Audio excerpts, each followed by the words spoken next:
তোমরা এমনিতে মিউট করে রাখো, যদি কোনো কোয়েশ্চেন থাকে তখন আনমিউট করে কোয়েশ্চেনটা করবে, কেমন?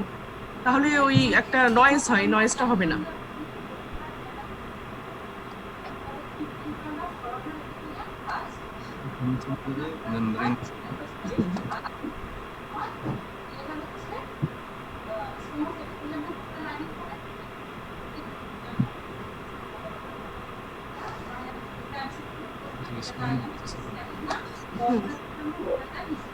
দেখো তো, একটা স্ক্রিন শেয়ার করেছি, দেখা যাচ্ছে?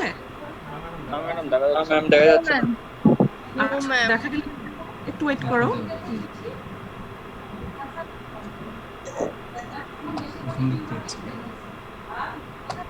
দেখতে পাচ্ছ? No ma'am. একটু ওয়েট করো, আসবে।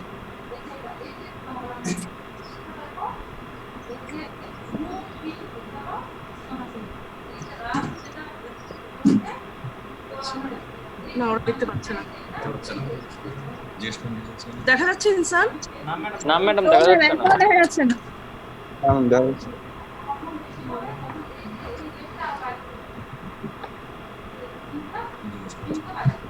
দেখতে পাচ্ছ? হ্যাঁ ম্যাডাম, এখন দেখা যাচ্ছে। দেখা যাচ্ছে।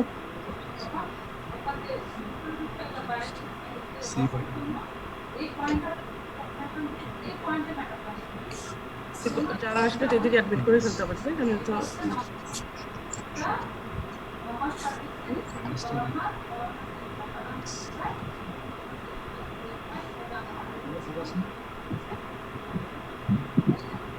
আচ্ছা, আমরা মেমব্রেন পটেনশিয়ালে ইনিশিয়ালি যে টপিক ছিল ওগুলোর মধ্যে সব দেখা দরকার, তাই আমার মনে হয়।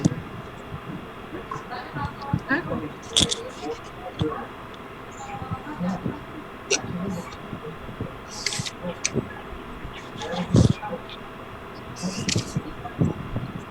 আচ্ছা, দুটো বেসিক জিনিস তোমাদের জানতে হবে অ্যাকশন পটেনশিয়ালের ব্যাপারে। একটা হলো নার্ভস পটেনশিয়াল আর একটা হলো গিবস টোনাল ইকুইলিব্রিয়াম। আমার মনে হয় এগুলো তোমরা জানো অলরেডি, তাই না? একটু রিভিশন করে যাও। নার্ভস পটেনশিয়ালটা কি ছিল মনে আছে?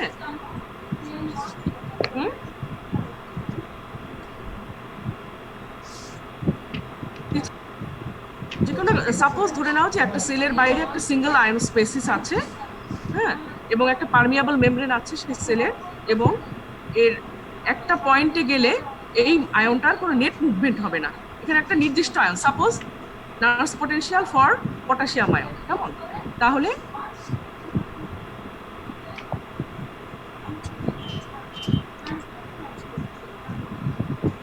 ব্যাপার যেটা হলো সেটা হলো তোমার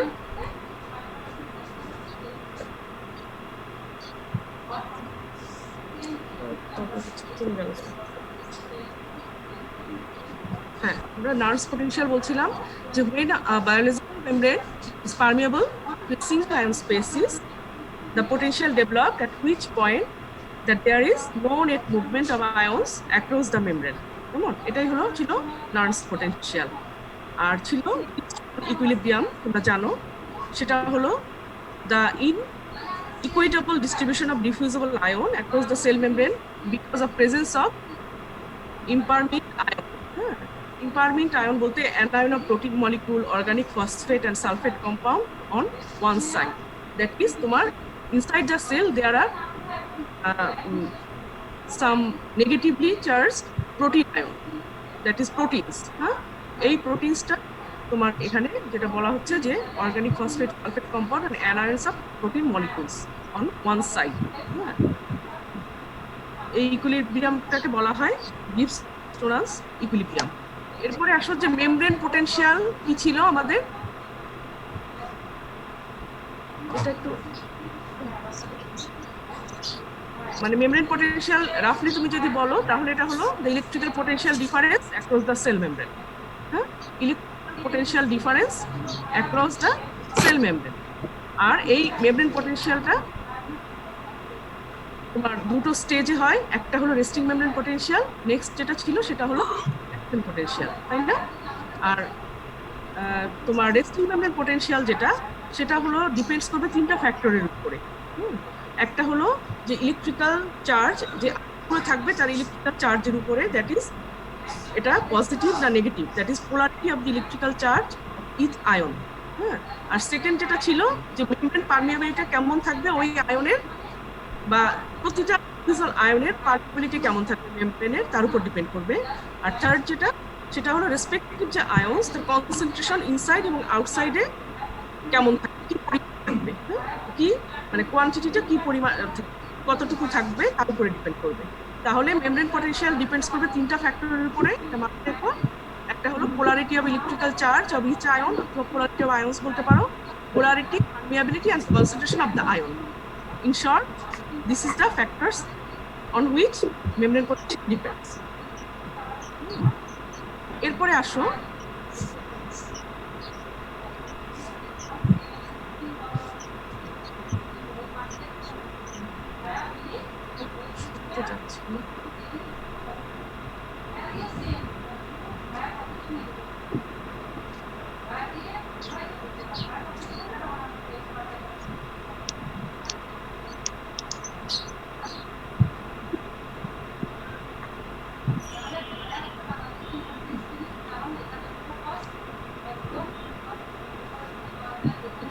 ডাকেন তো, যে এগুলোর জন্য ওরা সব জয়েন করছে তো উপরে আসে, এটা দেখা যায় না স্ক্রিনটা।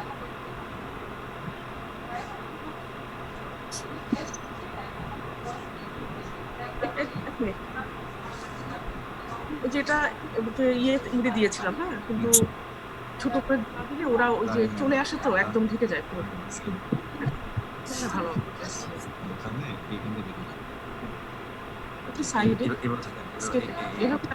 তাও ঢেকে যায়। এদেরকে একটু ছোট করে দেন, দেখা দরকার নাই। হ্যাঁ হ্যাঁ, মিনিমাইজ করে দিলে সাইডে থাকলো। আচ্ছা,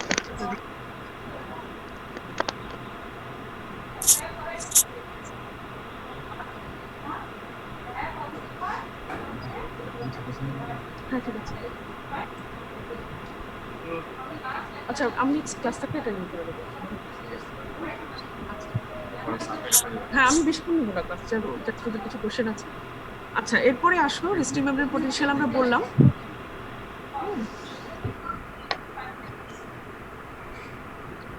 আচ্ছা, তাহলে হ্যাঁ ওরা এখন আসছে।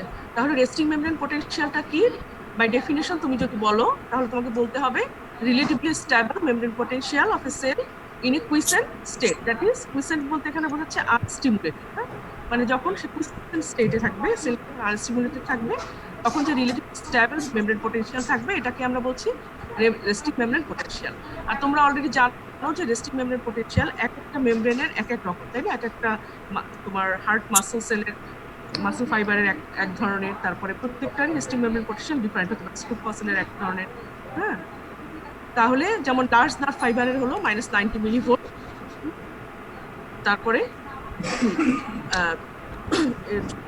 যেমন হার্ট মাসলের রেস্টিং মেমব্রেন পোটেনশিয়াল -8, ঠিক এইভাবে রেস্টিং মেমব্রেন পোটেনশিয়ালটা ডিফারেন্ট থাকে। আচ্ছা, এরপরে আসো রেস্টিং মেমব্রেন পোটেনশিয়ালটা কিভাবে ডেভেলপ করে, যে ফ্যাক্টরগুলো আমি বলেছিলাম এর আগে।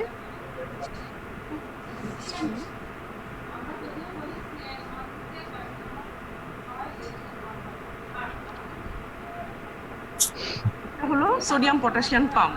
হ্যাঁ, তোমাদের নিশ্চয়ই মনে আছে সোডিয়াম পটাশিয়াম পাম্পের কাজটা কি। সোডিয়াম পটাশিয়াম তোমরা জানো যে প্রতিটা পাম্পের কাজই হলো এগেইনস্ট দ্য কনসেন্ট্রেশন গ্রেডিয়েন্ট তোমার আয়ন ট্রান্সফার হয়, কেমন?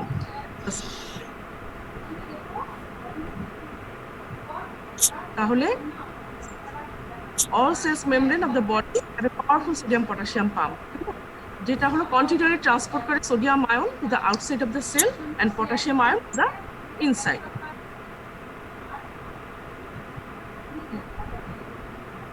তাহলে এটা একটা ওই যে যেটা বললাম একটু আগে যে ইলেকট্রোজেনিক pump,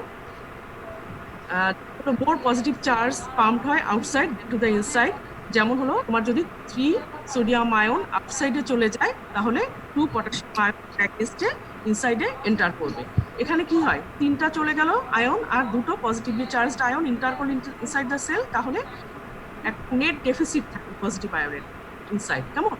This causes a negative potential inside the cell membrane. হ্যাঁ, তো এটা একটা পয়েন্ট। একটা হলো যে এই যে বললাম যে কেন তোমার নেগেটিভিটি ইনসাইড ডেভেলপ করে, তার মধ্যে একটা হলো যে সোডিয়াম পটাশিয়াম পাম্প একটা কারণ। আর সেকেন্ড হলো পটাশিয়াম, তোমার leakage of potassium through the nerve membrane. আমরা অ্যাকশন পোটেনশিয়াল এখন যেটা বলছি এটা হলো তোমার নার্ভ ফাইবার, কেমন? তার এটা আসছে যে leakage of potassium through the nerve membrane. হ্যাঁ, এটা হলো যে তোমার নার্ভ মেমব্রেন যে কন্টিনিউয়াসলি পটাশিয়াম লিক করতে থাকে। এই যে পটাশিয়াম লিক চ্যানেল যেগুলো থাকে সেগুলো তোমার এই যে সোডিয়াম আয়ন যেগুলো সেগুলো তোমার অল্প অল্প করে লিক করতে পারে, কেমন? কিন্তু পটাশিয়ামটা 100 টাইমস মোর পারমেবল দেন সোডিয়াম। এর ফলে যেটা হয় তোমার এই তোমার পারমিয়াবিলিটির এই যে ডিফারেন্ট শেয়ার্স থাকে, এটা হলো নর্মাল রেস্টিং মেমব্রেন পটেনশিয়ালে যে তোমার যে নেগেটিভিটি এটা অনেকটা ক্রিয়েট করে, কেমন? নেক্সট আরেকটা আসো, যেটা আমরা বলছিলাম যে লিকেজ অফ পটাশিয়াম আয়ন। তারপরে এই যে এখানে এটাতে দেখো সেই আমি যেটা বললাম যে সোডিয়াম পটাশিয়াম পাম্প আর পটাশিয়াম লিক চ্যানেল। হ্যাঁ, sodium potassium pump against the concentration gradient, যেটা হলো সোডিয়াম 3টা বের করে দিচ্ছে, 2টো পটাশিয়াম ইনসাইড দ্য সেল তোমার এন্টার করছে। আবার পটাশিয়াম লিক চ্যানেল কন্টিনিউয়ালি পটাশিয়ামকে লিক করছে আউটসাইড দ্য সেল। এটা হলো সিলেক্টিভ ফিল্টার যেটা।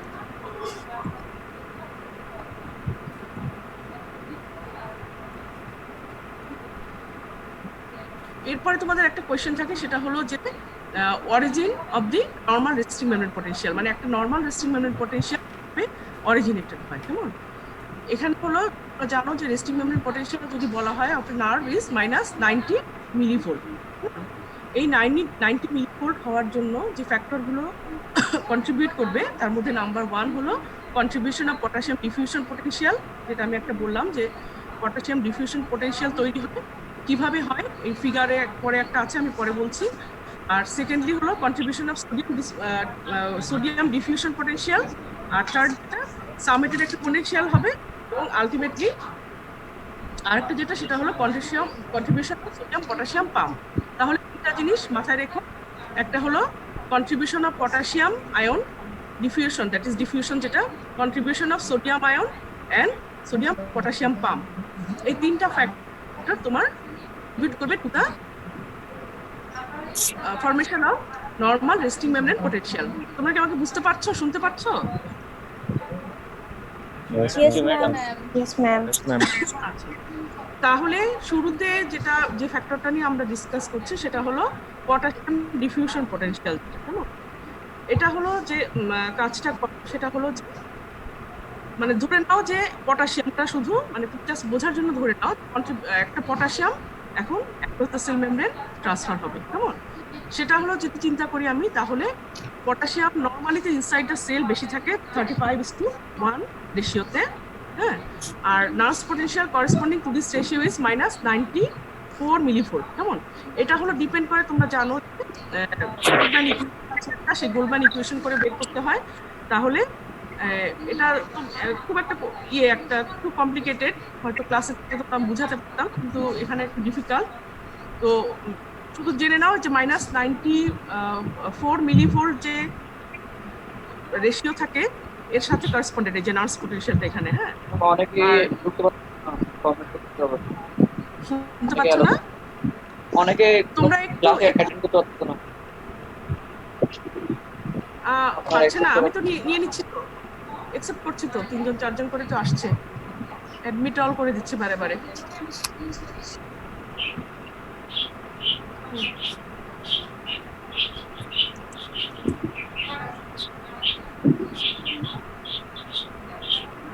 ঠিক আছে,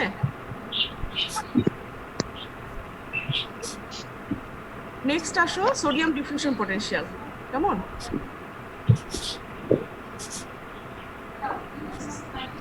আচ্ছা, যেটা বলছিলাম যে নার্ভ মেমব্রেনটা হলো সোডিয়াম আয়ন হলো স্লাইটলি পারমিয়েবল। হ্যাঁ, আর মাইনর ডিফিউশন হবে এই তোমার পটাশিয়াম সোডিয়াম লিক চ্যানেলে। একটু আগে বলেছিলাম যে এই যে leak channel, potassium leak channel, যখন পটাশিয়ামটা তোমার ডিফিউশন হয় তখন এর সাথে কিছু পরিমাণ সোডিয়ামও তোমার ডিফিউশন। হ্যাঁ, তো এই রেশিওটা অনেক কম, হ্যাঁ। আর এটা হলো একটা যে ক্যালকুলেটেড যে তোমার নার্স পোটেনশিয়াল দিবে সেটা হলো +61 মিলিভোল্ট, হ্যাঁ। আর নার্স পোটেনশিয়াল আমরা পটাশিয়ামের দেখেছিলাম যে 94 মিলিভোল্ট, ঠিক আছে। এরপরে যে সামেটেড পোটেনশিয়াল আসে যে এই দুটো থেকে বাই দ্য গোল্ডম্যান ইকুয়েশন, এটা হলো -86 মিলিভোল্ট, হ্যাঁ। এই -86 মিলিভোল্ট আসে কোত্থেকে, কোন দুটো ইয়ে থেকে বলতো, গেট থেকে। একটা হলো sodium leak channel, another one is potassium leak channel, তাই না। এরপরে তো বাকি থাকে আরেকটা, সেটা হলো সোডিয়াম পটাশিয়াম পাম্প। এই সোডিয়াম পটাশিয়াম পাম্প যেটা, সেটা হলো -4 মিলিভোল্ট তোমার ইএমভি অ্যাড করে, কেমন।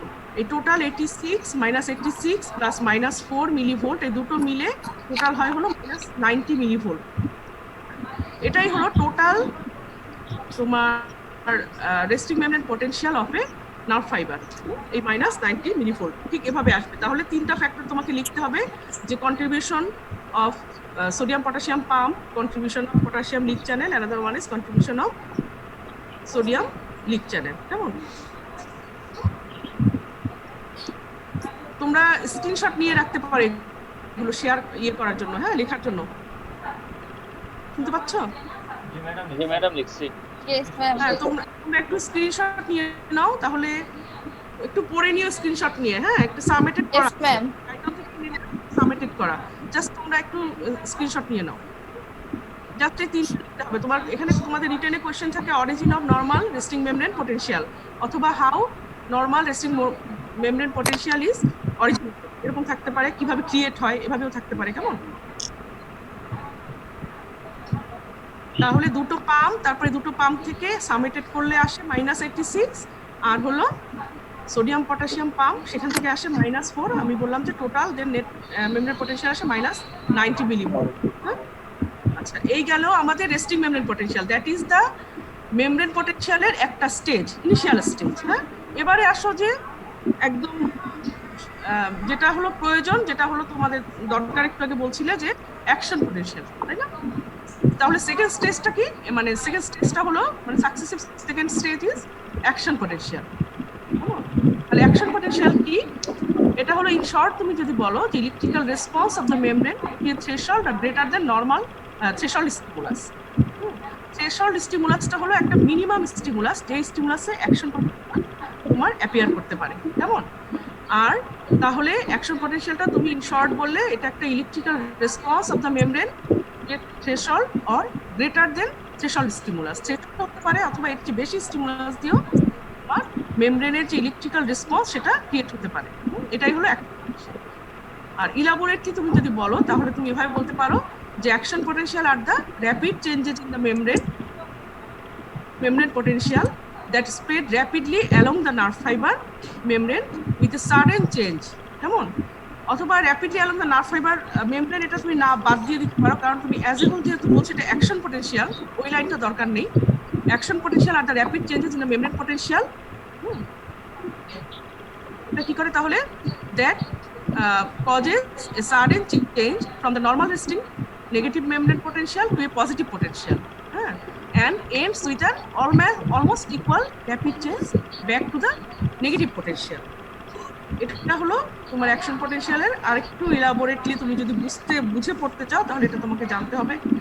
আচ্ছা, এখন আবার অ্যাকশন পোটেনশিয়ালটাকে আমরা কয়েকটা স্টেজে ভাগ করি, সাকসেসিভ স্টেজ, কেমন। খুব কমনলি যেগুলো বলা হয় সেগুলো হলো, একটা হলো রেস্টিং স্টেজ, একটা হলো depolarization, next one is repolarization. আচ্ছা, তোমাদের মনে রাখার জন্য আমি সবসময় বলি যেটা, যে মনে রাখবে ডক্টর DR, মানে ডিপোলারাইজেশন আগে, রিপোলারাইজেশন পরে, DR, এভাবে মাথায় রেখো, কেমন। ফার্স্ট যেটা থাকে রেস্টিং মেমব্রেন পোটেনশিয়াল, আমরা একটু আগে যেটা বলছিলাম যে resting membrane potential of A nerve fibre is কত,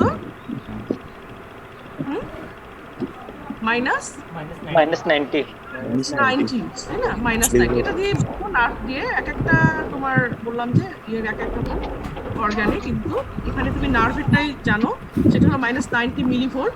তাহলে এটা হলো এই স্টেজটা হলো রেস্টিং স্টেজ। এরপরে থাকে ডিপোলারাইজেশন, তারপরে তারপরে আমরা যেটাকে বলি ওভারশুট অথবা স্পাইকও বলা হয় জায়গাটাকে, হ্যাঁ। আর এরপরে হলো রিপোলারাইজেশন, কেমন? এই হলো বেসিক যেটা।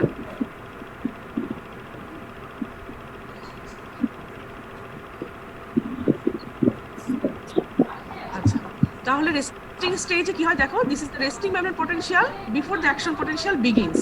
মানে অরিজিনাল যে অ্যাকশন পোটেনশিয়াল সেটা হলো যখন শুরু হয়। দেখতে হবে, টাইম আউট হয়ে যাচ্ছে। আচ্ছা, তারপরে যেটা হয়, এই যে মেমব্রেনটা এটাকে তুমি পোলারাইজ ডিউরিং দ্য স্টেজ, এই যে স্টেজ এটা একটা পোলারাইজ স্টেজ বলতে পারো। দ্যাট ইজ রেস্টিং মেমব্রেন পোটেনশিয়ালের যে স্টেজটাকে তুমি পোলারাইজড স্টেজ বলতে পারো, কেমন? কারণ এখানে -90 মিলিভোল্ট একটা নেগেটিভ মেমব্রেন পোটেনশিয়াল বা ইএমভি থাকে। আমরা ইএমভি বলি, ইলেকট্রোমোটিভ ভোল্টেজ, যেটা আর কি, হ্যাঁ, রেস্টিং স্টেজ থাকে। তাহলে ওই ফিগারটা মাথায় রাখবে অ্যাকশন পোটেনশিয়ালের। আমি বললাম যে প্রথমে থাকবে resting membrane potential, then depolarization and then depolarization. তারপর একটা স্টেজ থেকে hyper polarization, that is another তোমার কমনলি বললে এই তিনটা বলতে হবে তোমাকে, সব যেগুলোতে কমন। আর আনকমনলি দুটো জিনিস থাকে, একটা হলো পেটু থাকে আর একটা থাকে মনে রেখো হাইপার পোলারাইজেশন। পেটু যেটা, সেটা হলো তোমার মেইনলি কার্ডিয়াক মাসলে থাকে।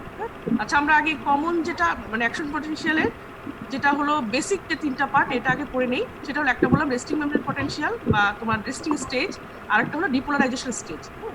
ডিপোলারাইজেশন স্টেজে কি হয়, এই যে স্টেজে তোমার মেমব্রেনটা তোমার, আমরা একটু যে পড়ছিলাম নেগেটিভলি চার্জ থাকে, তাই না?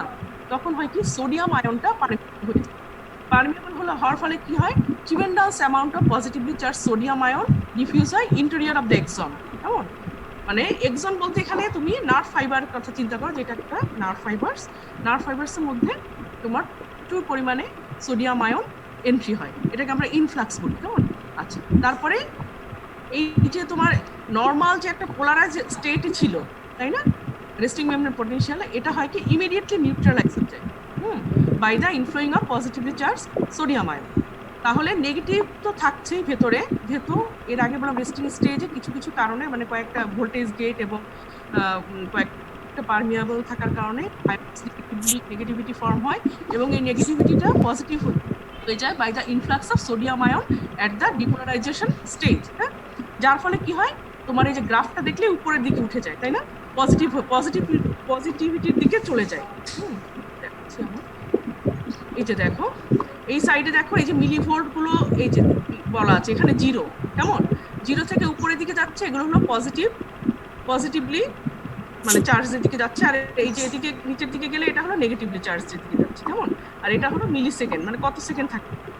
আচ্ছা, তাহলে এই যে রেস্টিং স্টেজটা এখান থেকে শুরু হয়েছে, এটা শুটিং শুরু হয়, তার মানে এখানে সোডিয়াম এন্ট্রি শুরু হয়, ইনফ্লাক্স হয়, তার ফলে তোমার নিউট্রালাইজ হতে থাকে নেগেটিভিটি এবং আস্তে আস্তে উপরের দিকে উঠতে থাকে। আলটিমেটলি এটা জিরো ক্রস করে পজিটিভিটি চলে যায়। এই যে ক্রস করা জিরোটা, এটাকে আমরা বলি ওভারশুট, হ্যাঁ। এবং এই যে শার্পলি রাইজ করে যেটা, এটাকে আমরা বলি স্পাইক পোটেনশিয়াল। ঠিক এই স্টেজে গিয়ে কি হয়, নেক্সট স্টেজটা ক্রিয়েট হয়, দ্যাট ইজ রিপোলারাইজেশন স্টেট। এই যে রিপোলারাইজেশন স্টেজ, এখানে কি হয়, within a few 10,000 of a second, কেমন?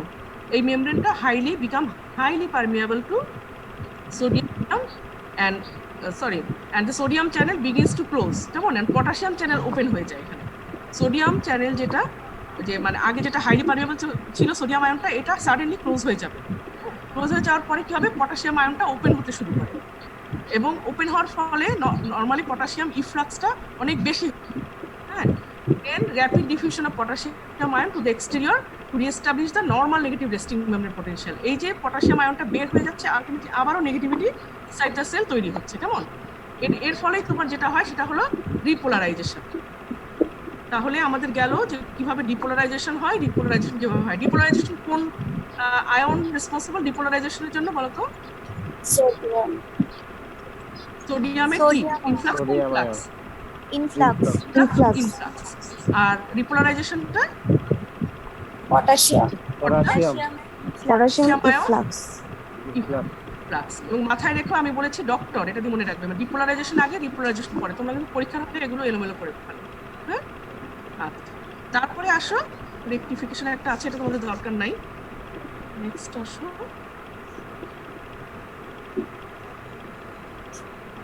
আচ্ছা, এগুলো ভোল্টেজ গেটের চ্যানেল, এগুলো আলাদা আলাদা করে তোমরা স্ন্যাপশট নিয়ে নিতে পারো, কিন্তু এটা এখন এই মুহূর্তে দরকার নেই আমার মনে হয়।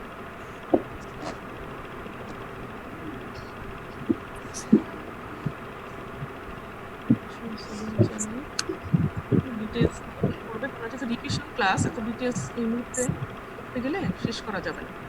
এগুলো হলো তোমার ভোল্টেজ গেটের চ্যানেলগুলোর কথা। হ্যাঁ, আচ্ছা, এখানে তোমাদের আরেকটা যেটা জানতে হবে কিছু,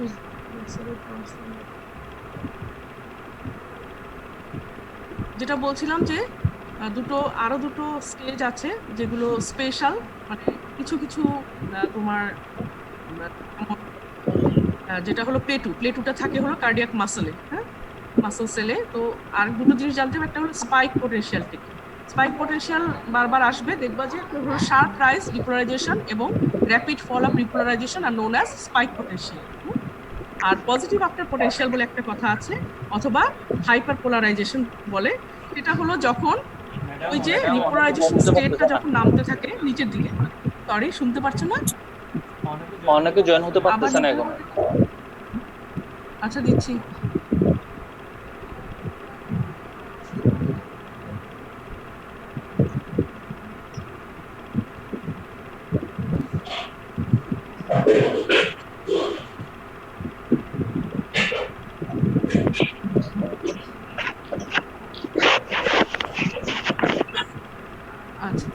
তাহলে দেখো যে আমাদের দুটো জিনিস জানতে হবে, একটা বললাম স্পাইক পোটেনশিয়াল, আর একটা হলো পজিটিভ আফটার পোটেনশিয়াল অথবা আর পোলারাইজেশন। কেমন? এটা হলো যে তোমার নর্মালি যে একটা লেভেলে যায়, তাই না? নর্মালি যে রেস্টিং লেভেল থাকে সেখান থেকেই তো মানে রিপোলারাইজেশনটা শুরু হয়, তাই না? তারপরে আবার রিপোলারাইজেশন হয়ে ওই স্টেজেই আসে বা ওই লেভেলেই চলে আসে। কিন্তু এটা হয় কি, আলটিমেটলি যখন নামতে থাকে তখন একটা সময় গিয়ে এর চেয়েও নেগেটিভ হয়ে যাবে, দেন ইটস অরিজিনাল আরএমপি। হ্যাঁ, আরএমপি হলো রেস্টিং মেমরি পোটেনশিয়াল। এই যে তোমার more negativity below the previous resting level is known as positive after potential or hyperpolarization. কেমন? নেক্সট আসো আরেকটা যেটা জানতে হবে, প্লেটুটা কি।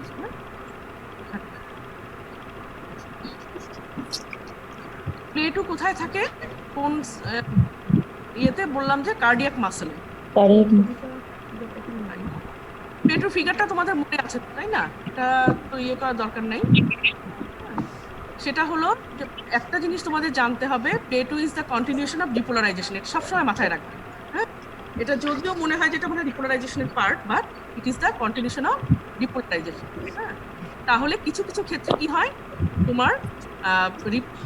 তোমার জাস্ট পোলারাইজেশনের ঠিক পরে পরে রিপোলারাইজেশনটা হয় না। কেমন? এখানে হয় কি, instead potential remains on plate, that is peak যেটা থাকে মানে বা স্পাইক পোটেনশিয়াল থাকে, ওখানে স্পাইক হয় না। স্পাইক না হয়ে একটা স্লোপ তৈরি হয়। হ্যাঁ, এই স্লোপটাকেই বলা হয় প্লেটু। আচ্ছা, এই প্লেটুটা কি করে, তোমার দ্য পিরিয়ড অফ ডিপোলারাইজেশনকে প্রলং করে। এটাই আমি বললাম যে this is the part of depolarisation. কেমন? এটা হলো মেইনলি হার্ট মাসল ফাইবারের কমনলি থাকে, আর এই প্লেটুটা লাস্ট করে সাধারণত 0.2 to 0.3 সেকেন্ড। আচ্ছা, এরপরে আসো যে কেন প্লেটুটা হয় হার্ট মাসলে। হ্যাঁ, কারণ হলো তোমার হার্ট মাসলে দুটো গেট থাকে, voltage gated, voltage sodium channel থাকে একটা, আর voltage activated calcium sodium channel. দেখ, এতক্ষণ আমরা যে নর্মাল একটা অ্যাকশন পোটেনশিয়ালে বলছিলাম, দুটো আয়নের কথা বলছিলাম, একটা হলো সোডিয়াম আর একটা হলো পটাশিয়াম, সিম্পল। কিন্তু এখানে হার্টে যেটা থাকে ক্যালসিয়াম সোডিয়াম চ্যানেল, যেটাকে এল টাইপ ক্যালসিয়াম চ্যানেলও বলে। এই এল টাইপ ক্যালসিয়াম চ্যানেলটাই হলো responsible for the that is, এর সাথে হলো ভোল্টেজ অ্যাক্টিভেটেড সোডিয়াম চ্যানেল তো আছেই, যেটা হলো first channel. Voltage activated sodium channel যেটা, সেটা হলো খুব ফাস্ট। সাপোজ মনে করো যে তোমাদের 10টায় ক্লাস, তোমরা 10টার সময় সব একসাথে ঢুকে পড়লে, হ্যাঁ, সেটা হলো ফার্স্ট চ্যানেল। আর voltage activated calcium sodium channel যেটা, সেটা হলো স্লো গেট, অথবা আমরা বলি স্লো চ্যানেল। কেমন? এই যে ফার্স্ট চ্যানেল যেটা, সেটা হলো causes the spike portion, that is যখন এই যে বললাম যে সোডিয়াম চ্যানেলটা ওপেন হয়ে যায়, ইনফ্লাক্স অফ সোডিয়াম হয়, এটা হলো স্পাইক পোর্শনটা তৈরি করে অ্যাকশন পোটেনশিয়ালের ডিপোলারাইজেশনের পার্ট। কেমন?